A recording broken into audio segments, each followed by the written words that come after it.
Chemical equation. Magnesium, when burned in presence of oxygen, it produces magnesium oxide.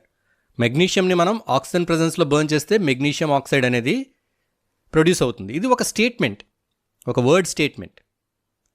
అయితే దీన్ని మనం simple ఫామ్లో represent చేయడానికి ఒక వర్డ్ ఈక్వేషన్ ఫామ్లో మనం దీన్ని రాయొచ్చు. Let's see what is word equation. Magnesium plus oxygen gives rise to magnesium oxide. అంటే ఒక సెంటెన్స్ కింద కాకుండా వర్డ్స్ని సింబల్స్ని యూస్ చేసి ఒక ఈక్వేషన్ ఫామ్లో రాసాం. సో ఈ ఈక్వేషన్లో the starting materials like magnesium and oxygen, ఈ రెండింటిని మనం రియాక్టెంట్స్ అంటాం.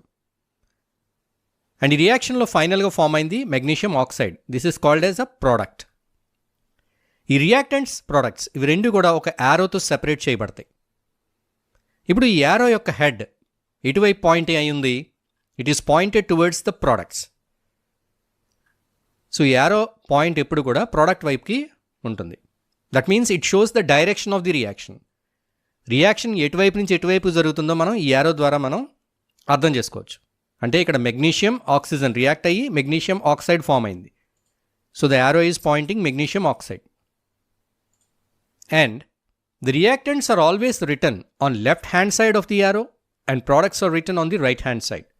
రియాక్టెంట్స్ ఎప్పుడు కూడా యారోకి మనం లెఫ్ట్ హ్యాండ్ సైడ్ మాత్రమే రాస్తాం. అలాగే యారోకి రైట్ హ్యాండ్ సైడ్ ఏం రాస్తాం? ప్రోడక్ట్స్ రాస్తాం. There is a plus sign between the two reactants and between the products. Reactants ఎప్పుడు ఒక రియాక్షన్లో రియాక్టెంట్స్ 2 లేదా అంతకన్నా ఎక్కువ ఉంటే ఆ రియాక్టెంట్స్ని మనం ప్లస్ సైన్తో కలిపి రాస్తాం. అలాగే ప్రోడక్ట్ కనుక ఒకటి కంటే ఎక్కువ ప్రోడక్ట్ ఫామ్ అయింది అనుకోండి, more than 1 product, and between the products also we use plus sign. So this is about a word equation. ఇప్పుడు మనం కెమికల్ ఫార్ములాస్ని యూజ్ చేసి ఒక కెమికల్ ఈక్వేషన్ని ఎలా రాయాలో చూద్దాం. Writing a chemical equation using chemical formulas. Magnesium plus oxygen gives rise to magnesium oxide.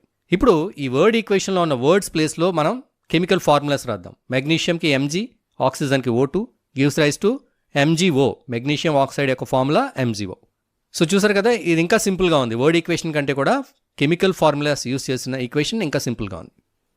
అయితే ఇక్కడ here the number of atoms on the left hand side and right hand side are not equal. యారోకి left hand side ఉన్న atoms number, right hand side ఉన్న atoms number ఈక్వల్గా లేదు. So ఇలాంటి ఒక equation మనం అన్బ్యాలెన్స్డ్ ఈక్వేషన్ అంటాం. This is an unbalanced equation. దీన్నే స్కెలిటల్ ఈక్వేషన్ అని కూడా అంటారు.